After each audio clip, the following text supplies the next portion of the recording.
Hello friends, welcome to our channel. So guys, इससे पहले जो हमने वीडियो किया था वैदिक लिटरेचर का, आई होप सबको समझ आ रहा है। और गाइस, पेन पेंसिल आप ज़रूर साथ में रखा करो, नोट्स बनाओ, कवर करो। एंड बिकॉज ये बहुत इंपॉर्टेंट है काफ़ी सारे एग्जाम्स के लिए जहाँ पे जीके के पोर्शन को कवर करते हैं। सो देखो क्या है कि जैनिज़्म या बौद्ध दो धर्म ये उठकर आए वैदिक पीरियड के बाद, ठीक है। अब कुछ रीजंस ऐसे हो गए, जैसे कि मैंने आपको लास्ट वीडियो में बताया था 1000 BC से 600 BC तक का जो पीरियड है ये कौन सा है, लेटर वैदिक पीरियड, यानी कि उत्तर वैदिक काल। उत्तर वैदिक काल में कुछ बदलाव आ गए। बदलाव क्या आ गए, एक तो जो कॉम्प्लेक्स सिस्टम क्रिएट हो गया ग्रंथों का, ब्राह्मणों ने अपनी सुपरमेसी क्रिएट कर ली, अपने आप को सर्वश्रेष्ठ घोषित कर दिया। उसकी वजह से अन्य जो वर्ण थे उनमें असंतोष पैदा हो गया। खासतौर से जो शूद्र थे उनकी तो बहुत ही समाज में ख़राब स्थिति हो गई, क्योंकि अब वर्ण व्यवस्था जन्म पर आधारित होने लगे। बहुत तरीके के जो अनुष्ठान थे वो बढ़ गए, जिसमें ब्राह्मणों की ही पूछ थी। और इसके अलावा जो वैश्य समुदाय के, वैश्य वर्ण के लोग थे, उन्होंने भी अपने व्यापार से अच्छा खासा पैसा कमा लिया, तो उनका भी एक जो लेवल था अप हो गया। तो ये कुछ ऐसे फैक्टर्स हैं जिन्होंने भारत में कुछ वैदिक जो कमियां आ रही थी, ठीक है, क्योंकि उनकी जो प्योरिटी थी वो प्योरिटी अब नहीं रही थी जो वैदिक सभ्यता के जो प्योरिटी ऋग वैदिक पीरियड में थी, ठीक है। तो इसी वजह से दो नए धर्म उस समय में उभर के आए, एक था जैन धर्म और एक था बौद्ध धर्म, ठीक है। तो जैन और बौद्ध धर्म दोनों का जो उद्भव है वो भारत के हिस्सों में ही हुआ, ठीक है। तो आज हम इस वीडियो में बात करने वाले हैं जैन धर्म के बारे में। काफ़ी इंपॉर्टेंट है, काफ़ी क्वेश्चन यहाँ से पूछे जाते हैं। तो अब देखिए, जैन धर्म में क्या हूँ मैं, तीर्थंकर हूँ मैं, 24 तीर्थंकर। पहले जो तीर्थंकर थे वो थे ऋषभदेव। ऋषभदेव को जैन धर्म का संस्थापक माना जाता है, इनको आदिनाथ भी कहा जाता है, ठीक है। अब शुरुआती जो 22 तीर्थंकर हैं उनकी जो जानकारी है हिस्टोरिकली, यानी कि ऐतिहासिक तौर पे, वो स्पष्ट नहीं है, ठीक है। ज़्यादा जो जानकारी मिलती है वो 23वें और 24वें तीर्थंकर के बारे में मिलती है। जैसे 23वें थे पार्श्वनाथ और 24वें हैं महावीर, ठीक है। तो ये 23वें और 24वें तीर्थंकरों के बारे में हमें ज़्यादा जानकारी मिलती है। अब ऋषभदेव हैं, इनको माना गया है कि जैसे कुछ पुराण है, विष्णु पुराण है या भगवत पुराण है, ठीक है, जो 18 पुराण मैंने आपको बताए थे उनमें से एक है। तो उसमें ऋषभदेव को नारायण का अवतार माना गया है, ठीक है। तो इनसे एक नया ही धर्म शुरू हो गया और वो क्या था, जैन धर्म। क्लियर। अब बात शुरू करते हैं पार्श्वनाथ से, ठीक है। पार्श्वनाथ जो थे ये 23वें तीर्थंकर थे जैन धर्म के, और इनका जो जन्म हुआ वो काशी में इक्ष्वाकु वंश के, वहाँ पर उस समय जो शासन कर रहे थे इक्ष्वाकु वंश, उस समय पे वहाँ पर रूल कर रहा था इक्ष्वाकु डिनास्टी। तो अश्वसेन इनके पिता का नाम था, ठीक है। तो वहाँ पर इनका क्या है कि जन्म हुआ, ठीक है। तो आगे इन्होंने अपना जो एक समय है वो जैन धर्म के लिए बिताया, और झारखंड के इलाके हैं, झारखंड में एक जगह है गिरिडीह, वहाँ पर पार्श्वनाथ की पहाड़ियाँ हैं, वहाँ पर इनकी मृत्यु हो गई थी, ठीक है। सो मेनली अगर हम पार्श्वनाथ की बात करें तो इन्होंने 4 मुख्य सिद्धांत दिए जैन धर्म के, और वो 4 सिद्धांत क्या थे जो कि बाद में जैन धर्म का आधार बने, ठीक है। जैसे कि एक क्या है, सत्य वचन, अहिंसा, अस्तेय और अपरिग्रह, ठीक है। ये 4 वचन किसने दिए, जिसको कि चतुर्थी कहा जाता है, वो दिए पार्श्वनाथ ने, जो कि 23वें तीर्थंकर थे। पहले नंबर पे अहिंसा, यानी कि किसी तरह का कोई वायलेंस नहीं होगा। सत्य वचन, हमेशा सच बोलना है। अस्तेय, यानी कि चोरी नहीं करनी। अपरिग्रह, यानी कि किसी तरह की कोई संपत्ति जो है वो इकट्ठा नहीं करना। महावीर ने इसमें एक और जोड़ दिया, और वो क्या था, ब्रह्मचार्य, ठीक है। तो 5 सिद्धांत जो हैं वो जैन धर्म में आते हैं, जिसमें से 4 तो वही हैं जो पार्श्वनाथ ने दिए, एक जो है वो महावीर ने उसमें ऐड कर दिया। तो 5 शील जो है वो जैन धर्म में माने जाते हैं। ठीक है, तो पार्श्वनाथ के रिगार्डिंग जो क्वेश्चन है वो इनके यानी कि वंश के संबंध में पूछ लिए जाते हैं इनके, जैसे कि 23वें नंबर पर ये आते हैं तीर्थंकरों में। ठीक है, और मेनली क्या है कि इन्होंने जो ये 4 वचन दिए, और मीनिंग आप ध्यान रखिए क्योंकि अभी एग्जाम्स में कुछ क्या है कि आपको मीनिंग के रिगार्डिंग भी क्वेश्चन आ सकते हैं। ठीक है, सत्यवचन, अहिंसा यानी कि नॉन वायलेंस, अस्ते चोरी न करना, अपरिग्रह किसी तरह की कोई संपत्ति न इकट्ठा करना। ठीक है, उसके बाद आप देखें कि जो 24वें तीर्थंकर हैं,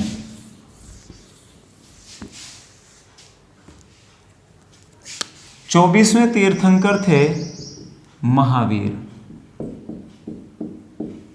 ठीक है, महावीर जो कि 24वें तीर्थंकर थे, ये जैन धर्म की एक मुख्य कड़ी है, इन्हें ही अधिक मान्यता जो है वो दी गई है जैन धर्म के अंदर। ठीक है, अब आप देखें जैन इनका जो जन्म है वो 540 BC में कुंडग्राम नाम की जगह पर हुआ, जो कि बिहार में वैशाली में पड़ती थी। ठीक है, वैशाली में कुंडग्राम में इनका जन्म हुआ 540 BC में, और इनके जो पिता थे, इनके पिता का नाम था सिद्धार्थ। ठीक है, सिद्धार्थ इनके पिता का नाम था, जो कि जयंतिक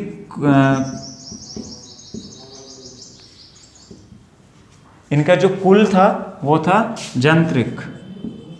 ठीक है, यानी कि क्षत्रिय परिवार से थे ये भी, और इनके जो पिता थे सिद्धार्थ वो जंत्रिक कुल के हेड थे, मुखिया थे। ठीक है, सरदार थे।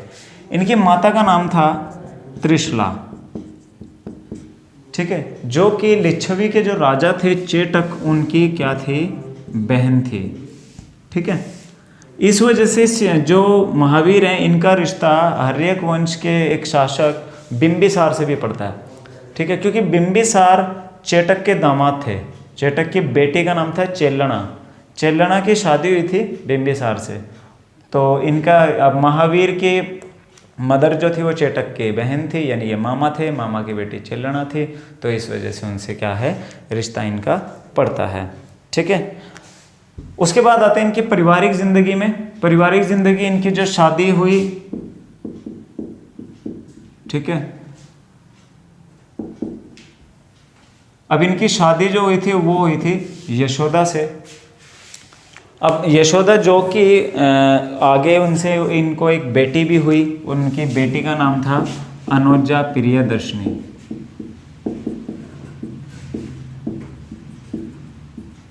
ठीक है, अनुजा प्रियदर्शनी ये महावीर की बेटी का नाम था, जो कि मैरिड थी जामिल से, और जामिल जो कि पहले अनुयायी बने महावीर के। ठीक है, तो ये इनकी पारिवारिक जिंदगी के बारे में है। क्लियर। उसके बाद आप देखें 30 साल की उम्र में इन्होंने ज्ञान की तलाश में घर छोड़ दिया और ज्ञान के लिए ये निकल पड़े। अब जब ये ज्ञान की खोज में थे तो इनके साथ एक और व्यक्ति थे इनके साथ, उनका नाम था मक्खली गोसाल। ठीक है, मक्खली गोसाल उनके साथ थे। तो 30 साल की उम्र में महावीर ने घर छोड़ दिया था तपस्या करने के लिए और ज्ञान की प्राप्ति के लिए। मक्खली गोसाल उनके साथ थे, पर किसी हुई डिफरेंसेस की वजह से मक्खली गोसाल जो थे उनसे अलग हो गए। और इनका क्वेश्चन आता है कि आजीवक संप्रदाय का संस्थापक कौन था। ठीक है, आजीवक, तो आजीवक संप्रदाय का संस्थापक जो था वो मक्खली गोसाल था, जो कि बाद में अलग होके महावीर से उन्होंने आजीवक संप्रदाय की भी स्थापना की थी। ठीक है, तो फाइनली 42 साल की उम्र में महावीर को भी ज्ञान की प्राप्ति हुई। ठीक है, तो 42 साल की उम्र में इनको ज्ञान की प्राप्ति हुई। एक जृंबिक नाम की जगह थी, वहाँ पर एक नदी थी ऋजुपालिका। तो ऋजुपालिका नदी के तट पर एक साल के वृक्ष के नीचे इनको ज्ञान की प्राप्ति हुई। ठीक है, 12 साल की इनको कठिन तपस्या की इन्होंने, ठीक है। तो वहाँ से इनको क्या हुआ, ज्ञान मिला, एनलाइटमेंट मिला, जिसको कहते हैं कैवल्य, कैवल्य की प्राप्ति हुई। अब वो कैवल्य की प्राप्ति होने के बाद इनके नाम के साथ 5 शब्द आए। अब वो 5 शब्द क्या क्या हैं, जैसे कि कैवलिन भी इनको कहा जाने लगा, जो किसकी वजह से, कैवल्य यानी कि ज्ञान की प्राप्ति की वजह से, ठीक है। इनको कहा गया जिन या जितेंद्र, जिसका मतलब क्या होता है, विजेता, जिसने अपने सेंसेस पे विजय पा ली हो, ठीक है, यानी अपनी ज्ञानेंद्रियों पर जिसने विजय पा ली, ठीक है। अरहत, ये क्या है, यानी कि ब्लेस्ड, पूज्य। और इनके नाम के साथ है निर्ग्रंथ, ठीक है। निर्ग्रंथ का मतलब क्या हो गया, बंधनहीन, यानी कि फ्री फ्रॉम ऑल बॉन्डेज, यानी किसी तरह का कोई बंधन नहीं, ठीक है। और यहीं से उनके नाम पड़ा महावीर, ठीक है, यानी कि द ब्रेव, क्योंकि पहले जो इनका नाम था वो था वर्धमान, ठीक है। इनके बचपन का जो नाम था वो वर्धमान था, ठीक है। और बाद में इनका नाम क्या पड़ गया, वो पड़ गया महावीर। तो इन्होंने अपना जो पहला उपदेश दिया वो पावा नाम की जगह पर दिया।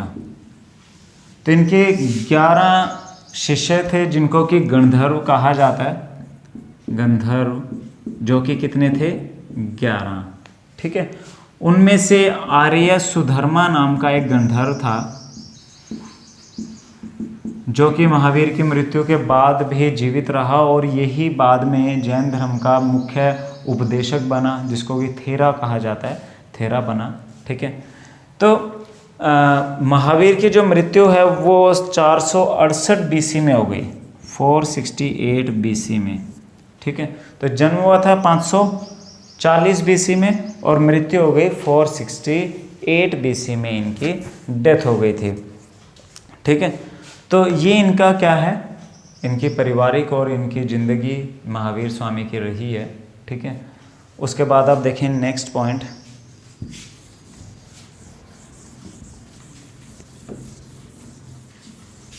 अब यहाँ से क्या हुआ कि जैन धर्म फैलना शुरू हुआ और जैन धर्म ने अपनी जो गति है वो पकड़ी, ठीक है।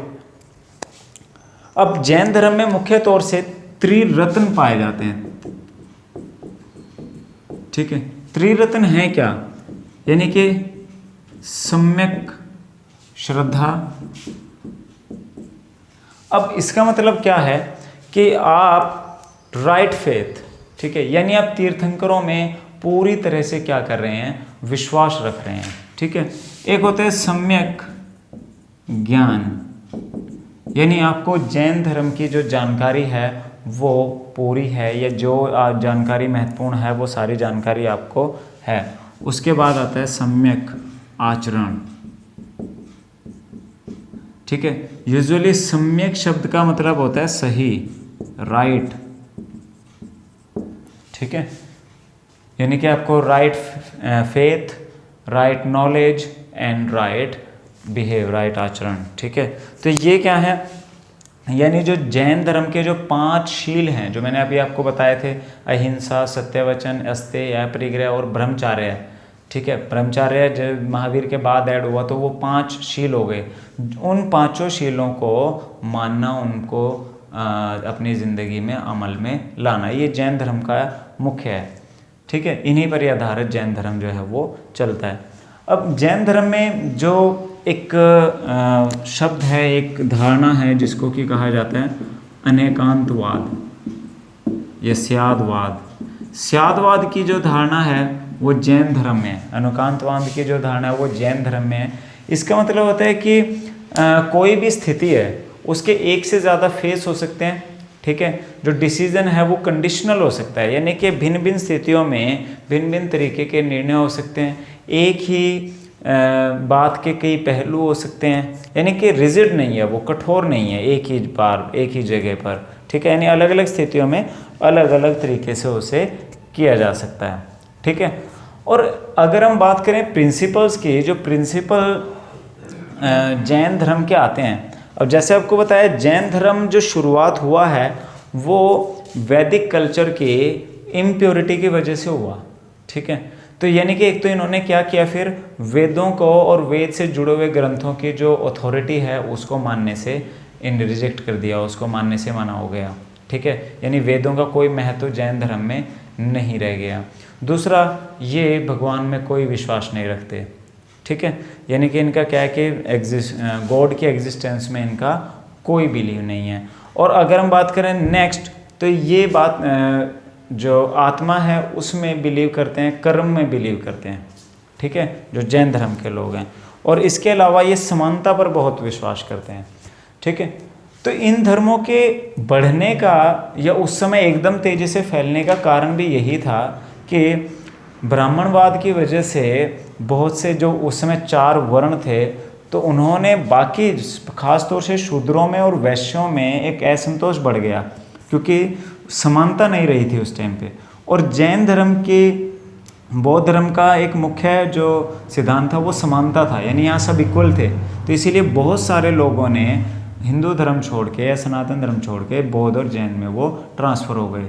ठीक है, तो ये क्या है, यानी कि जो प्रिंसिपैलिटी उस समय की रही। अब यहाँ पर भी कुछ अलग अलग सेक्ट्स हैं, विचारधाराएं हैं, शाखाएं हैं, जैसे कि अब यहाँ पर 2 विचारधाराएं हैं, एक है श्वेतांबर और एक है दिगंबर। ठीक है, हुआ क्या, 298 BC में मगध में अकाल पड़ गया। उस अकाल पड़ने के अब उस समय में वहाँ 2 मेन जैन जिसको हम कहें धर्मगुरु थे। ठीक है, जिनमें से एक थे स्थूलभद्र और एक थे भद्रबाहु। ठीक है, भद्रबाहु, अब भद्रबाहु ने क्या किया, वो अपने शिष्यों को लेके, और चंद्रगुप्त मौर्य भी उस समय थे, तो उनके साथ क्या हुआ, वो साउथ इंडिया में चले गए। ठीक है, श्रवण बेलगोला में। तो 12 साल के बाद वो वापस लौटे। तो 12 साल के बाद जब वापस लौटे तो उनके कुछ ऐसे डिफरेंसेस क्रिएट हो गए। ठीक है, तो उनके जो आचरण थे उनमें कहीं ना कहीं आपस में कुछ डिफरेंस क्रिएट हो गए। तो स्थूलभद्र के जो शिष्य थे वे श्वेतांबर कहलाए, क्योंकि वो सफ़ेद कपड़े पहनते थे, और भद्रबाहु के जो शिष्य थे वो दिगंबर बने, जो कि किसी प्रकार के कोई कपड़े नहीं पहनते। ठीक है, यानी white clothes, sky clothes, sky cloth यानी कि किसी प्रकार के वो कपड़े वो नहीं पहनते। ठीक है, तो मेनली जैसे अभी हमने बात की है, यहाँ पे अगर हम ग्रंथों की बात करेंगे तो भद्रबाहु ने एक ग्रंथ लिखा था जिसका नाम था कल्पसूत्र, और लिखा किसने, भद्रबाहु ने। कल्पसूत्र में 24 तीर्थंकरों की जीवनी मिलती है, उनके बारे में मिलता है। अभी जैसे मैंने शुरू में ही बताया था, 22 तीर्थंकरों के बारे में जो जानकारी है वो स्पष्ट नहीं है, परंतु बाकी 2 जो जानकार हैं उनके बारे में जानकारी स्पष्ट मिलती है। ठीक है, हाँ, एक ये भी है कि कुछ सिंबलाइज किया गया है जो 24 तीर्थंकर हैं। जैसे पहले तीर्थंकर थे, पहले तीर्थंकर कौन थे, ऋषभ देव, उनका सिंबल क्या है, उनका है सांड। ठीक है, आखिरी जो तीर्थंकर हैं वो कौन है, महावीर। अब उनका क्या है, लॉयन यानी कि सिंह। ठीक है, इससे पहले जो यानी कि 23वें जो तीर्थंकर थे, अब उनका नाम क्या है, उनका नाम था पार्श्वनाथ। अब पार्श्वनाथ का क्या है, सर्प। ठीक है, 22वें तीर्थ, क्योंकि एग्जाम में आ चुके हैं। ठीक है, 22वें तीर्थंकर का जो चिन्ह, प्रतीक चिन्ह है, सिंबल है, वो क्या है, शंख। ठीक है, यानी कि शंख जो है वो इनका सिंबल है। अब एक इम्पोर्टेंट क्वेश्चन यहाँ से आता है कि ये जो 24 तीर्थंकर हुए हैं इनमें एक महिला भी थी। ठीक है, उन महिला तीर्थंकर के बारे में काफ़ी क्वेश्चन पूछे जाते हैं। तो वो जो महिला तीर्थंकर थी उनका नाम था मल्लीनाथ। ठीक है, यूजुअली महिलाओं को पहले धर्म गुरुओं के दर्जे नहीं मिलते थे। तो मल्लीनाथ जो थी वो इकलौती महिला तीर्थंकर हैं जो कि 19वीं तीर्थंकर थे, और इनका जो प्रतीक था, सिंबल था, वो था वाटर पॉट। ठीक है, यानी कि घड़ा। ठीक, और इसके अलावा वैसे तो बहुत सारे यहाँ पर इस्तेमाल होते हैं सिंबल अलग अलग के लिए, जैसे मैंने आपको पहले का बताया, और इसी तरह दूसरे हैं अजीतनाथ, उनका हाथी था। ठीक है, फर्स्ट का तो सांड है ऋषभ देव का, सेकंड थे उनका नाम था अजीतनाथ। ठीक है, और इनका जो सिंबल था वो था हाथी। तो ये आप इतने याद रखें, जैसे कि पहला सांड, दूसरे हाथी अजीतनाथ। ठीक है, और इसके अलावा जो आखिरी हैं उनका है सिंह, 23वें का है सर्प, 22वें उनका है शंख जिनका नाम था अरिष्टनेमी। ठीक है, और मल्लीनाथ जो थी वो 19वीं तीर्थंकर थी जिनका जो सिंबल था वो क्या है, वाटर पॉट। ठीक है, अब अगर हम यहाँ पर मेन साहित्य की बात करें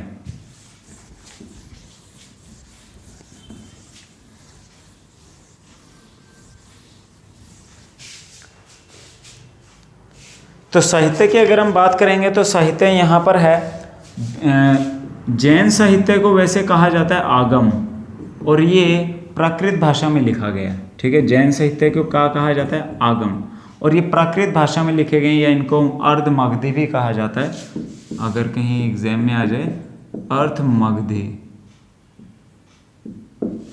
ठीक है, तो इनके जो मुख्य ग्रंथ हैं, जैसे कि इनके 12 अंग हैं, 12 ही उपांग हैं।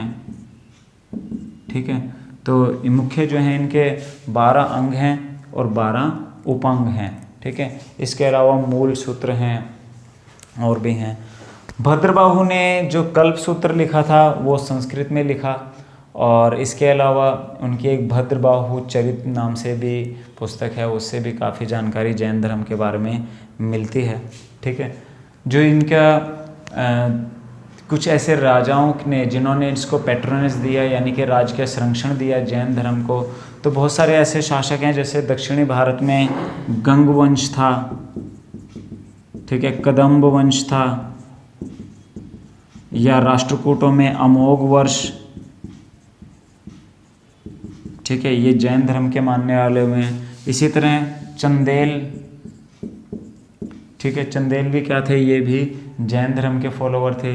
इसी तरह शुरुआत युदायिन, ठीक है, ये भी जैन धर्म को मानने वाले थे, जिन्होंने जैन धर्म को काफ़ी पैटर्न किया, यानी कि उनको राजकीय संरक्षण दिया। ठीक है, अगर बिल्डिंग्स की बात करें तो अजंता एलोरा केव्स में भी कुछ केव्स जो हैं वो जैन धर्म से जुड़ी हुई हैं। ठीक है, और चंदेलों ने मंदिर बनवाए थे।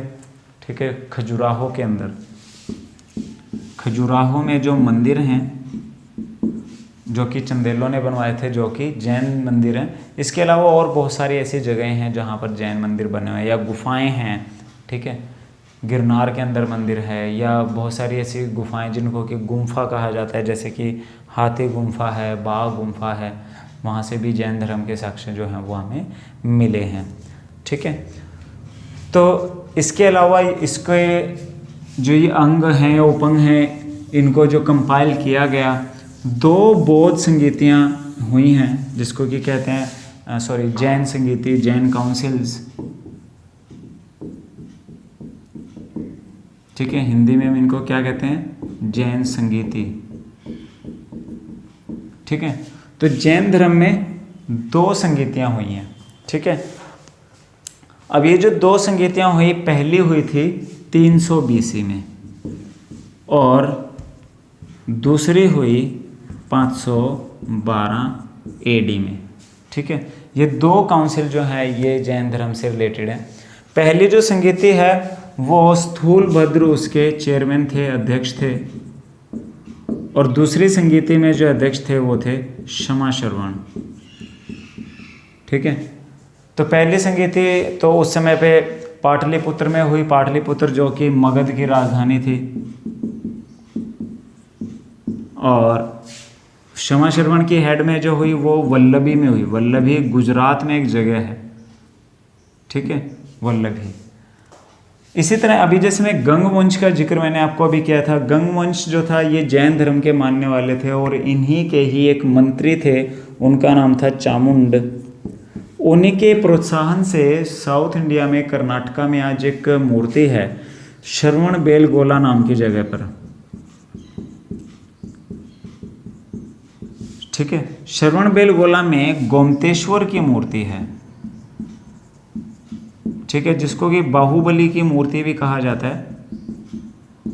तो बाहुबली की मूर्ति 10वीं शताब्दी में चामुंड ने उसके प्रोत्साहन से वो मूर्ति बनाई गई थी, जो भारत की लंबे समय तक सबसे ऊंची मूर्तियों में रही, ठीक है।